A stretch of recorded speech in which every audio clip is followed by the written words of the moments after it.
Hi ಎಲ್ಲೋ ಎಲ್ಲ ನನ್ನ ಪ್ರೀತಿಯ ರೈತ ಬಂದವ್ರಿಗೂ ನಮಸ್ಕಾರ. ಇಲ್ಲಿ ನಾನು ಇವತ್ತು ತೋರಿಸ್ತಾರ ಕಾಂಬಿನೇಷನ್ ಏನಪ್ಪ ಅಂತಂದರೆ ಸೋಲೋಮನ್ ಗ್ರೇಸಿಯಾ ರೋಗರ್ ಅಂತ. ಇದು ಕ್ಯಾಪ್ಸಿಕಮ್ಗೆ ಸ್ಪ್ರೇ ಮಾಡ್ತಾ ಇದ್ದೀನಿ. ಏನಕ್ಕಪ್ಪ ಅಂದರೆ ಟ್ರಿಪ್ಸು ಮತ್ತು ಮೈಟ್ಸು ಗೋಲ್ಡನ್ ಟ್ರಿಪ್ಸ್ ಕೂಡ ಇದಾಗುತ್ತೆ. ನಾನು ತುಂಬ ಕಾಂಬಿನೇಷನ್ಸ್ನ ತೋರಿಸ್ಕೊಡ್ತಾ ಇದ್ದೀನಿ. ಯಾಕಂತಂದರೆ 4 ಡೇಸ್ ಒಂದ್ಸು ಸ್ಪ್ರೇ ಮಾಡ್ತಾನೆ ಇರ್ತೀನಿ. ಏನೇನೆಲ್ಲ ಸ್ಪ್ರೇ ಮಾಡಿದ್ದೀನೋ ಅದೆಲ್ಲ ಕಾಂಬಿನೇಷನ್ಸ್ ಕೂಡ ನಿಮಗೆ ತೋರಿಸ್ತಾ ಇದ್ದೀನಿ. ನಿಮಗೆ ಯೂಸ್ಫುಲ್ ಆದರೆ ನೀವು ಕೂಡ ಈ ಕಾಂಬಿನೇಷನ್ನ ಟ್ರೈ ಮಾಡಿ. ರಿಸಲ್ಟ್ ಅಂತೂ ಚೆನ್ನಾಗಿದೆ.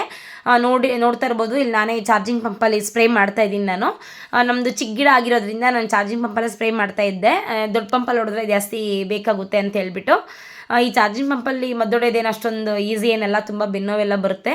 ಸೊ ನೀವು ದೊಡ್ಡ ಪಂಪಲ್ಲೇ ಹೊಡೀರಿ, ಸ್ವಲ್ಪ ಮದ್ದು ವೇಸ್ಟ್ ಆದರೂ ಪರವಾಗಿಲ್ಲ.